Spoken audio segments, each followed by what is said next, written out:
Hello' গাইছ, এইফালে বেটা দেখিছেনে কিমান উৎপাত। আজি বনালোঁ আকৌ ভেন্দি সৰিয়হ দি তেনেকৈ বনাইছিলোঁ। আৰু আপোনালোকে এনেকৈ খাইছেনে মোক জনাব দেই।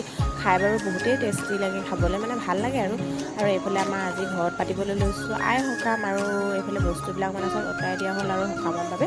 তাৰপৰা এইফালে গোপিনীসকল আহিলে আৰু বস্তুবিলাক এইফালে যোগাৰ কৰি আছে। আৰু বস্তুবিলাক যোগাৰ কৰোঁতেও বহুত টাইম লাগেতো, সেইটো কাৰণে এইফালে আইতাসকলৰ মানে বস্তুকেইটাই হৈছেগৈ আৰু এতিয়া। আৰু এইফালে আমাৰ আইতাই আকৌ পায়স বনাই আছে দেই। আমাৰ ফালে মানে আই সকামত পায়স দিয়ে আৰু কল, তেনেকৈ চবৰে নিয়মবিলাক বেলেগ বেলেগ। আৰু আপোনালোকৰ ফালে কেনেকৈ কৰে মোক জনাব দেই। এইফালে আকৌ গোপিনীসকলে নাম লৈছে আৰু নাম গাইছে। এইবিলাক আমাৰ পাৰ্লি দেখিছেনে পূৰা কামত লগাইছে। আৰু তাক এইফালে আমি নামো থ'লে আৰু সেৱা লৈছোঁ। আৰু তাৰপৰা এইফালে প্ৰসাদো বিলাইছে। আৰু তাৰপৰা গোপিনীসকলক আকৌ ভাত দিলোঁ। আৰু ভাত দিয়া বাৰু তেনেকৈ নিয়ম নহয় বাৰু, ভাত দিব লাগে বুলি এনেই আৰু আমি ভাত এসাঁজ খুৱাই দিওঁ আৰু সেইটো কাৰণে। আৰু আপোনালোকে যদি মোৰ ভিডিঅ'বিলাক চাই ভাল পায় তেন্তে লাইক, কমেণ্ট, শ্বেয়াৰ, ছাবস্ক্ৰাইব কৰি দিব। আজিলৈ বাই বাই।